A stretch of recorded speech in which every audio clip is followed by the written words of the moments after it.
Hello, it's spring. One of my most favorite trees behind me, the magnolia. I love these things.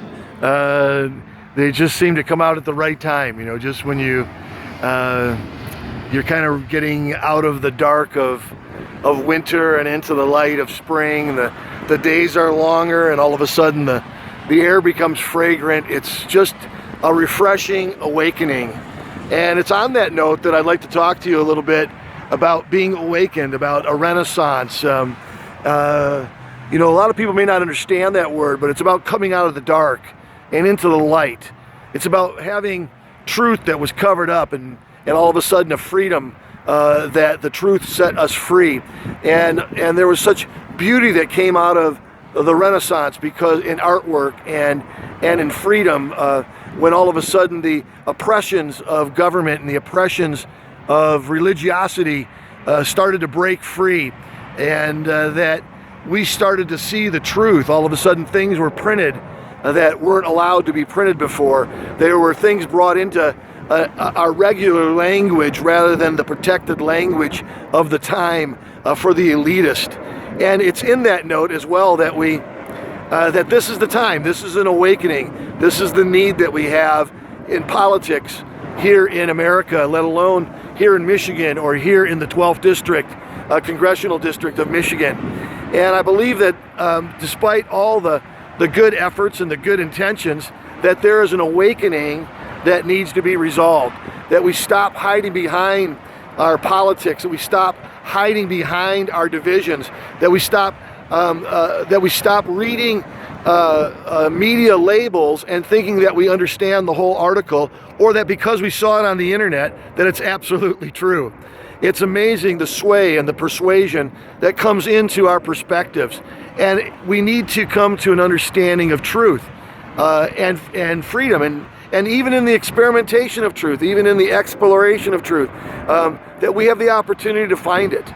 And so I just believe that if there was a tragedy right now where I'm standing, if a plane crashed, and God forbid anything like that would happen, but we wouldn't ask if someone was a Democrat or someone was a Republican or someone's gender orientation, and all.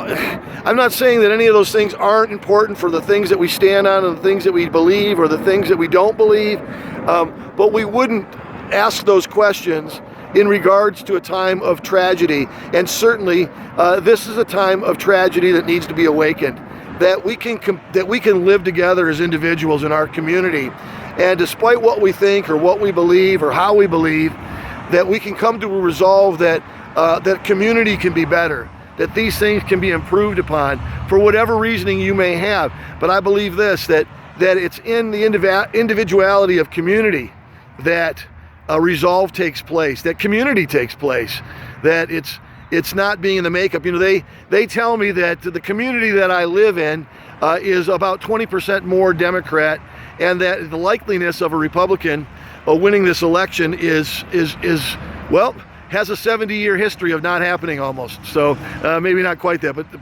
but the truth is this: is what if we could find the things that we have in common and unite together for better resolves? That our community has some things that need to take place. I asked someone I had lunch with just a moment ago, and they said, Jeff, well, I don't know if I could stand with you or support you or endorse you.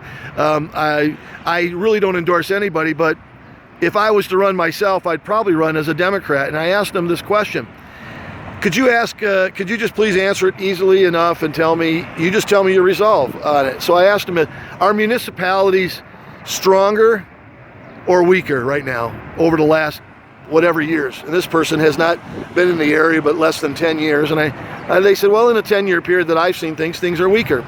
I said, well, are jobs more plenteous and unions stronger, or are they less? He says they're less. And I said, would you say that education, that our students are more successful or less successful? And he said, probably less successful, and tried to give me an excuse about money and finance and so forth. And I said, okay, I can agree with that there's a problem.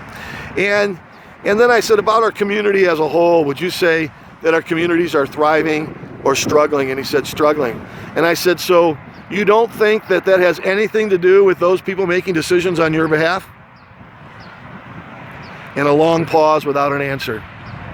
So let's get awakened to spring, the newness of life, the freeing of ourselves from the things that have trapped us and confined us, and from the perspectives that have persuaded us.